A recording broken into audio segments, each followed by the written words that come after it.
What's going on, everyone? Welcome back to the Cleveland Pulse YouTube channel. I am your host, Justin Harold, and with me, as always, my co-host, Jeff Santa. Today, we are coming at you guys with the review for the Browns versus Texans game, where your Brownies pulled out a win, if not a struggled win against the Texans, 31-21.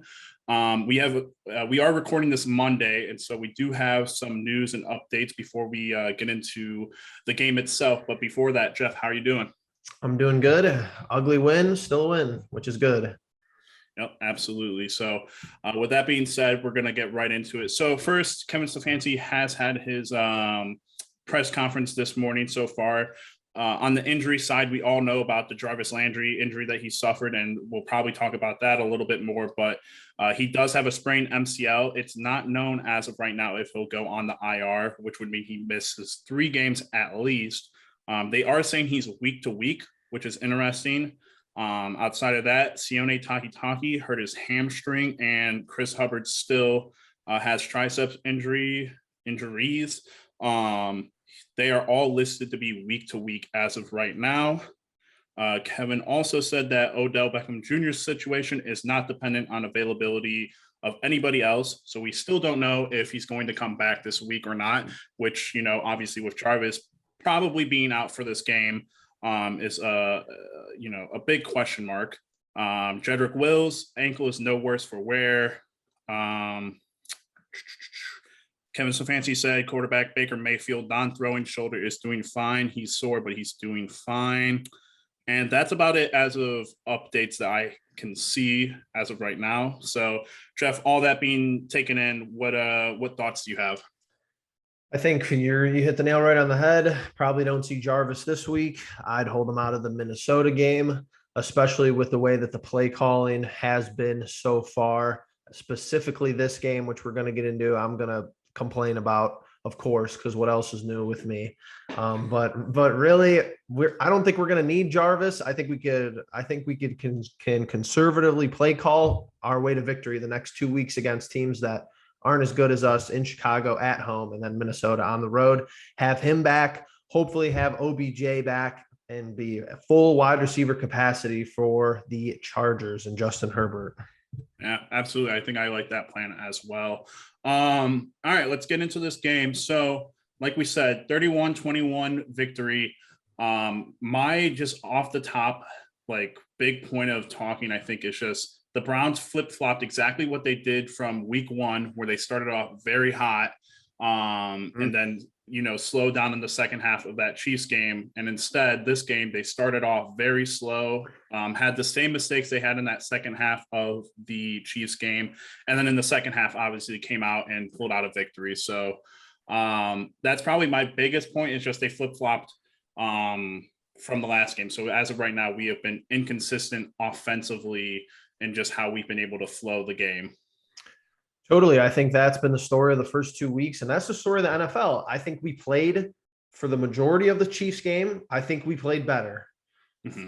For the majority of the Texans game, I think they played better, honestly. Yeah. 1 win, 1 loss, and that's just how quick games could get away from you, and especially when you're bad.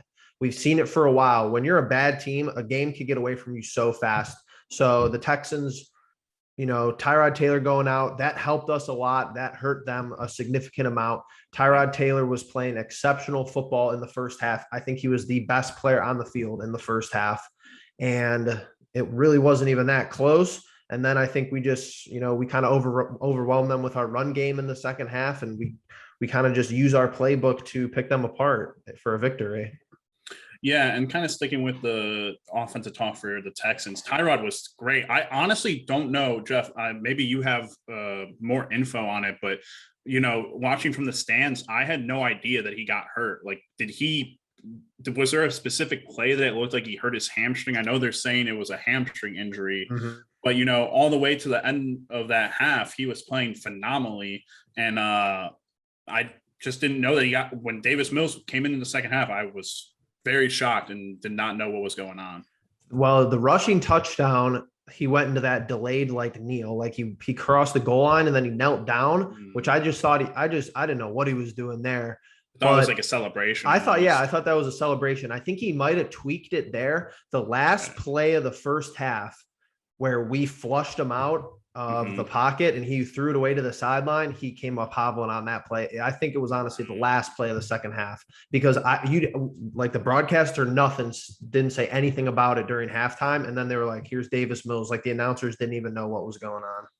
Huh. Yeah, that's weird. But that being said, I mean, to be fair, I think you were talking about it during the game. You know, our defense again, very poor play in that first half. Obviously, I think the one big note is that we watched Denzel Ward kind of get cooked a little bit by Brandon Cooks. And, you know, that was a little bit of a surprise. But I think just in general, you know, Tyrod, he only missed one throw. Obviously, he only threw 11 times because of the injury.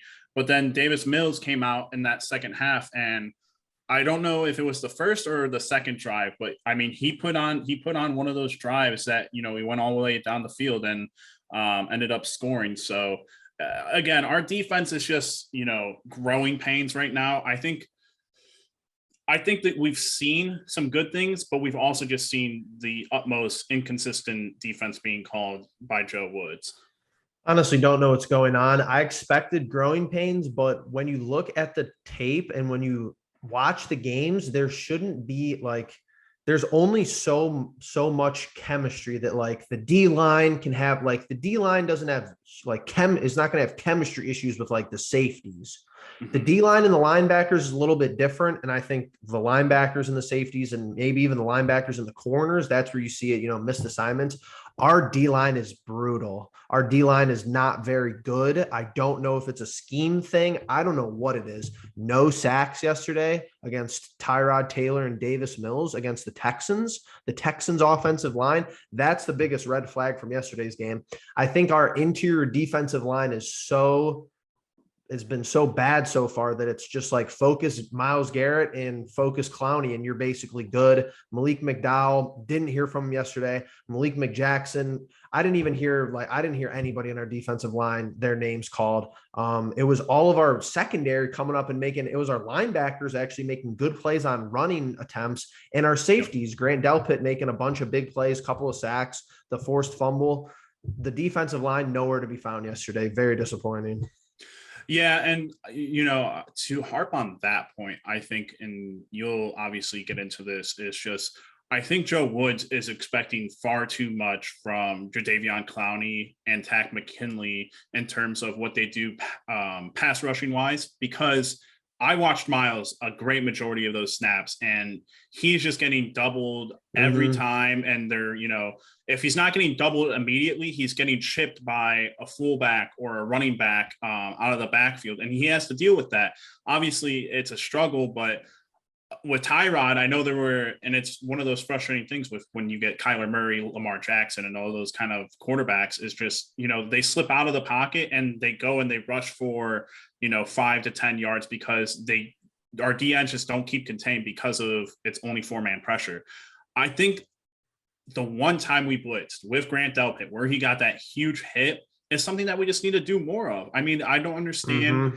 you know, why Joke isn't blitzing and why, you know, keep doing it with Grant. I mean, I saw that play coming like a mile away. He did not disguise himself at all. But I mean, he came off the ball and just laid a real big hit on Mills.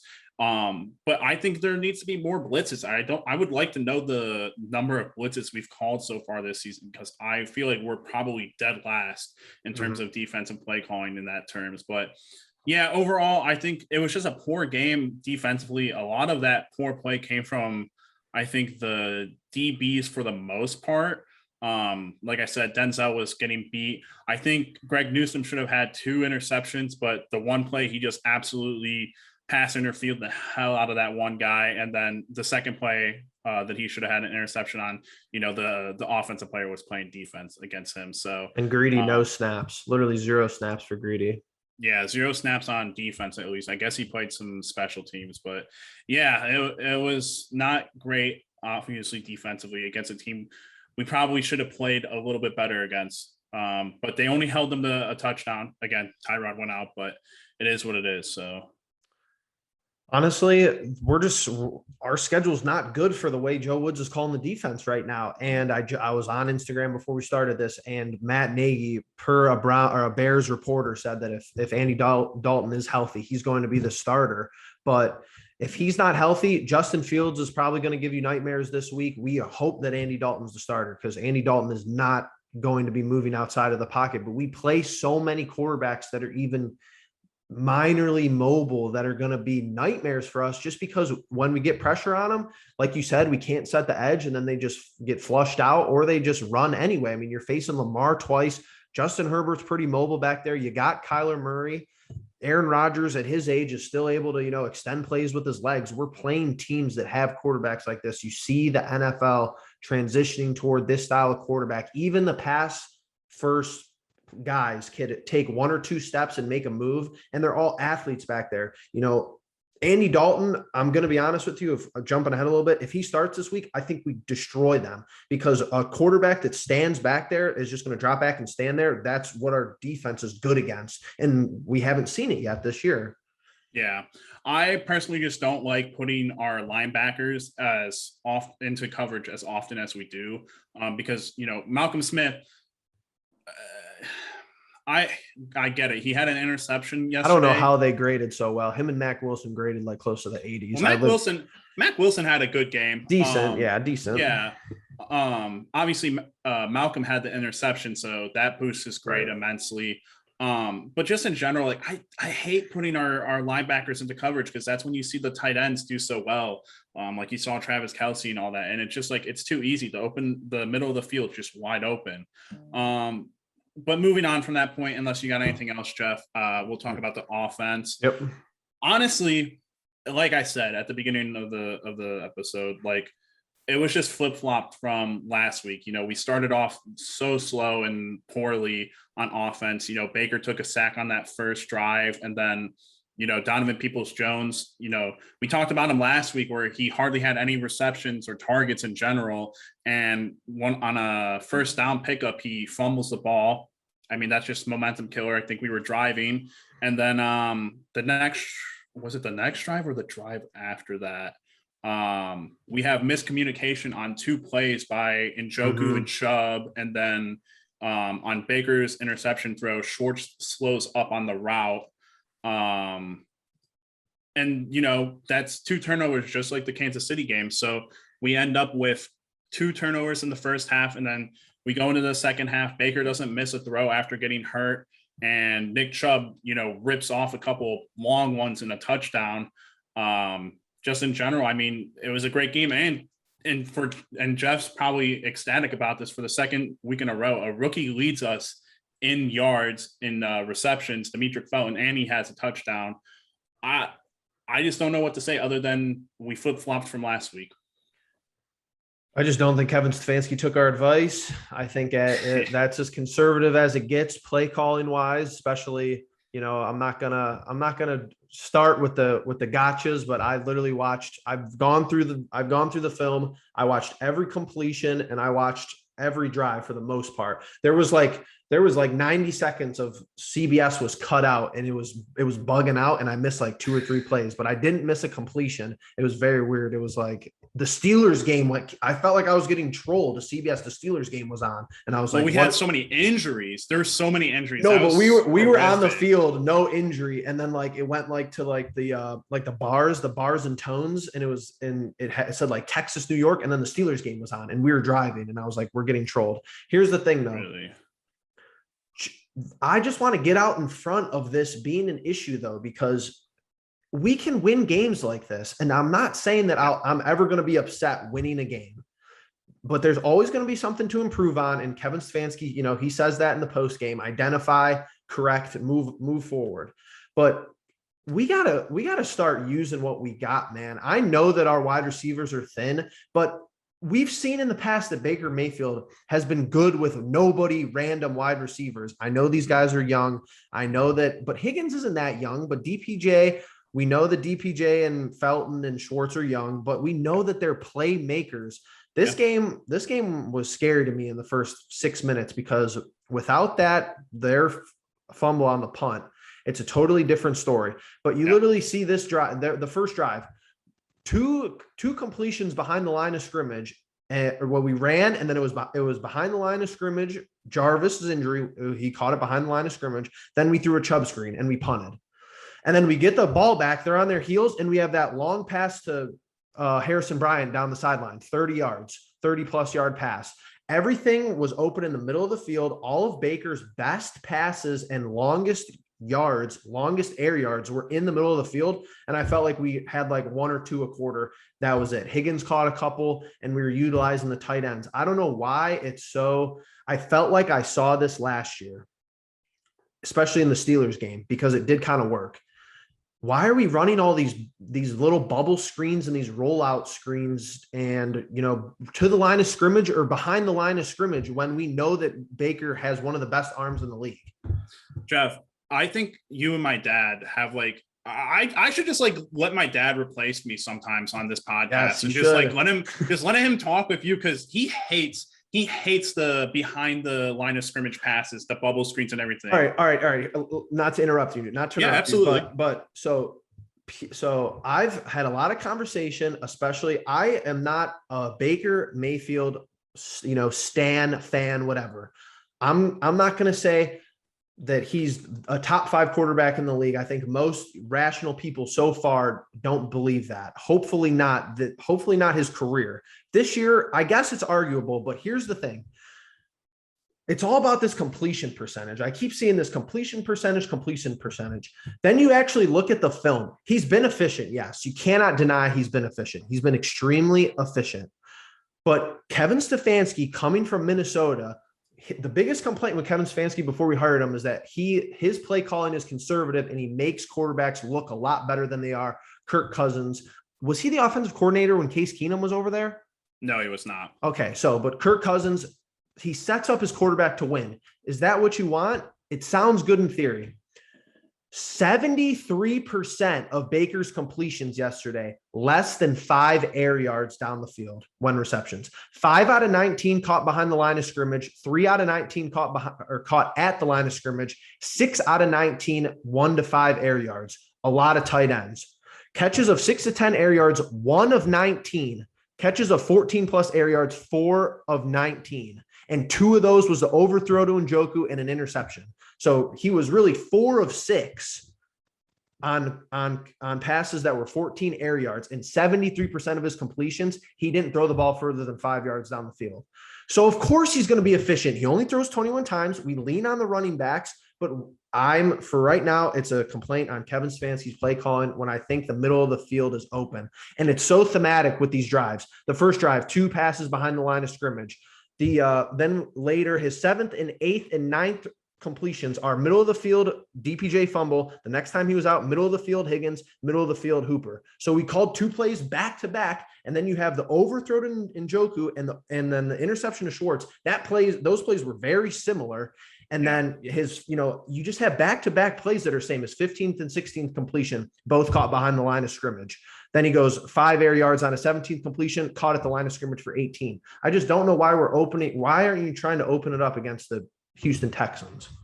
Yeah. And those are all excellent points. I think that, early on, it looked like it was going to be a little bit more of that kind of in the middle stuff.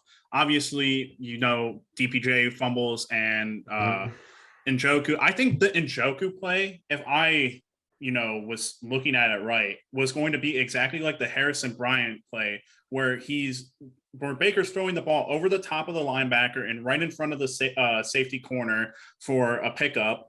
But you're right. I mean, after Baker got hurt, I think what Kevin said was, he didn't want Baker to get hit anymore. So he kept doing the small little rinky-dink passes behind the line and at the line of scrimmage.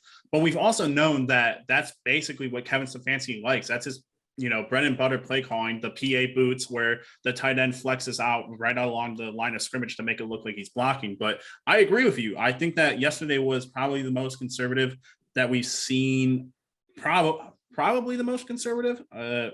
We'd have to go back and look for it, but that's definitely, a great talking point. I think that listening to that post-game speech was really weird because I don't know how realistic it is for anyone to ask their quarterback to be 80% completion percentage, but that's the point that he made. He's like, we wanted 80% completion. We got 90. Great, whatever. I agree with Jeff. You can't really harp on 90% when a lot of those are at the line of scrimmage and to guys that are just plain wide open. However, I mean, Jarvis goes down. That's a huge deflation.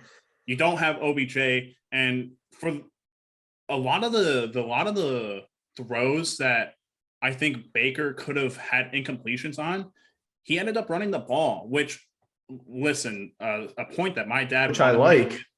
Yeah, Jeff, you like it. My dad hates it. He's like, I don't like that Baker goes east and west so much. Obviously, he's like, a lot of those plays, I think he read his progressions, was looking for a couple of shots down the field, and then tucked the ball and ran. But one, Baker needs to take a fucking note out of Lamar Jackson, well, probably not Lamar, Kyler Murray's book, and learn how to slide. Because the dude, if I see him high kick to try to juke a player again, bad.